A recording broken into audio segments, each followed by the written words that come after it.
penyelenggara negara, baik pemerintah, Presiden Prabowo dengan semua kabinetnya, semua pembantunya, DPR, dari mulai ketua DPR dan semua anggotanya hampir 600 orang, dan mungkin yang bergerak sebagai penegak hukum, jadi pesuruh oligarki. Kita bisa lihat keputusan-keputusannya lebih banyak menguntungkan oligarki, merugikan rakyat. Bahkan ada yang tidak masuk akal. Ada yang tidak masuk akal.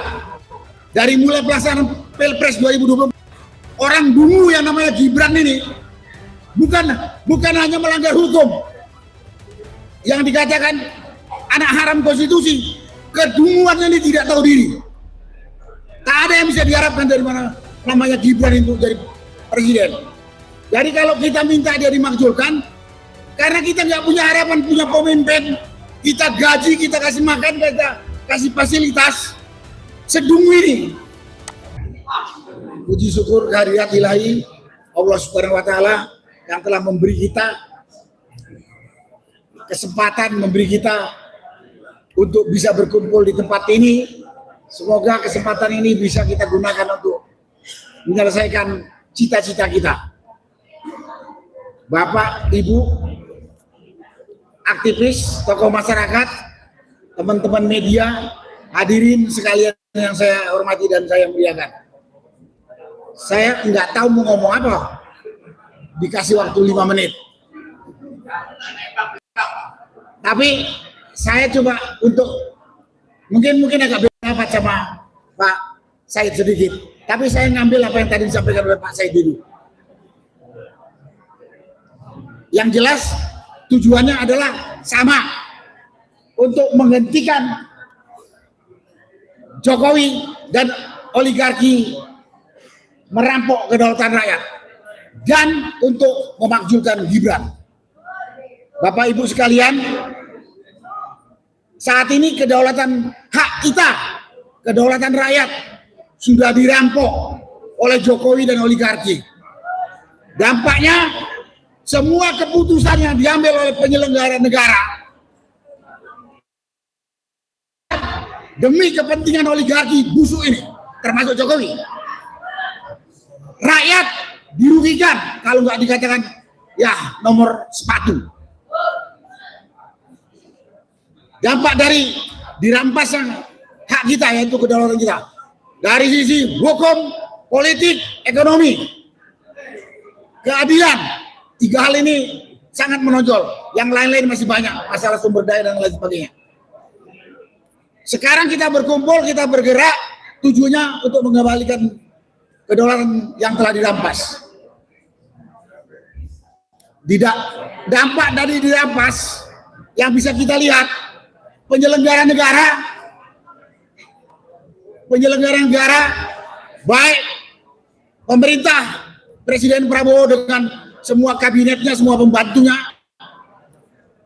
DPR, dari mulai ketua DPR dan semua anggotanya hampir 600 orang, dan mungkin yang bergerak sebagai penegak hukum, jadi pesuruh oligarki.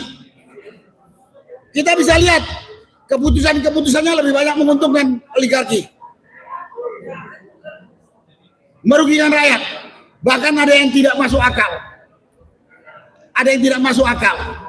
Dari mulai pelaksanaan Pilpres 2024, orang dungu yang namanya Gibran ini bukan hanya melanggar hukum yang dikatakan anak haram konstitusi, kedunguannya ini tidak tahu diri.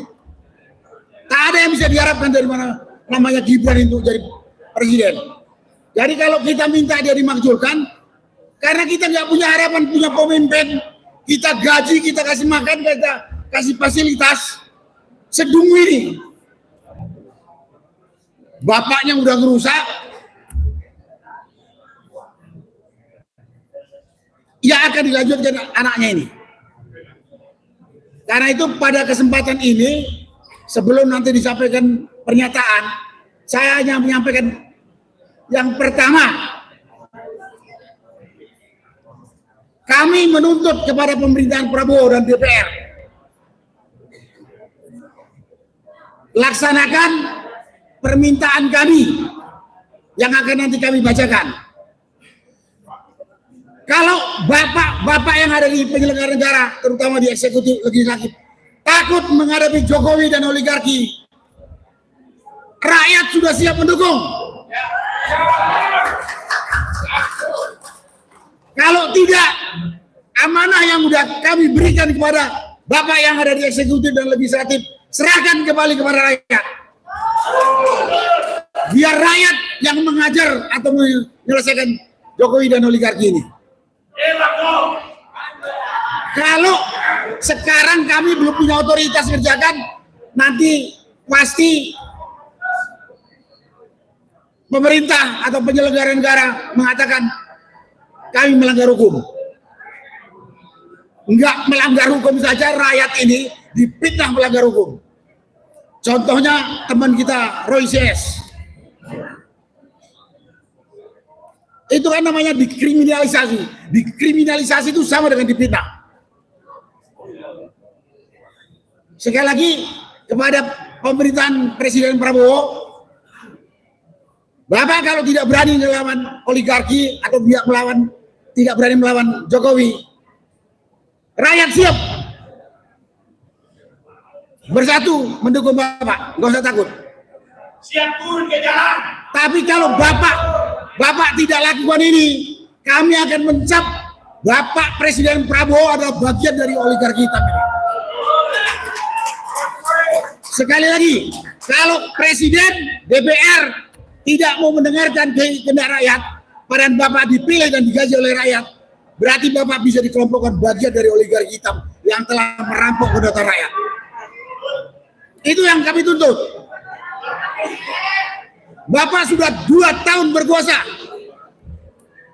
Tadi kata Pak Saididu masih pakai sapu kotor tinggalannya Jokowi. Jangan bilang itu strategi. Bapak takut. Kalau takut, himpun rakyat. Sudah cukup lama rakyat menunggu 2 tahun kepemimpinan Bapak memperbaiki kerusakan tinggalan Jokowi. Kurang apa lagi 2 tahun. Jadi pada kesempatan ini saya tetap menuntut kepada Presiden Prabowo dan DPR. Sudah 2 tahun Bapak. Bapak nggak berani serahkan rakyat. Ajak rakyat. Sudah cukup lama rakyat menderita, disiksa, digolimi oleh Jokowi. Masa 2 tahun belum bergerak? Harusnya 2 tahun ini ya paling tidak sudah hampir bersih, bukan bersih lah. Geng atau begundalnya Jokowi yang dulu merusak. Sampai sekarang masih digunakan. Itulah yang kami tuntut pada kesempatan ini. Jadi saya tuntutan kepada pemerintah, karena saat ini yang bertanggung jawab terhadap negara kesatuan Republik Indonesia adalah Presiden Prabowo dan DPR. Bukan manusia brengsek yang namanya Jokowi ini, bukan. Itulah yang saya sampaikan pada kesempatan ini. Yang kedua, pada kesempatan ini saya juga mengajak kepada seluruh saudara-saudara sebangsa setanah air. Mudah-mudahan event ini bisa memberikan tambahan informasi kepada bapak-bapak yang masih diam saja melihat kondisi bangsa dan negara yang sudah carut marut. Ada yang mengatakan bahwa pemerintahan Jokowi dan kelanjutannya ini lebih kejam dari pemerintahan POC yang lalu. Itu suara-suara rakyat itu. Jadi mudah-mudahan event ini mempersatukan kita semua untuk bergerak, menyamakan visi, dan memberikan informasi kepada rakyat, saudara-saudara sebangsa setanah air, bahwa kita ini kritis. Kita nggak tahu kenapa Presiden Prabowo gini.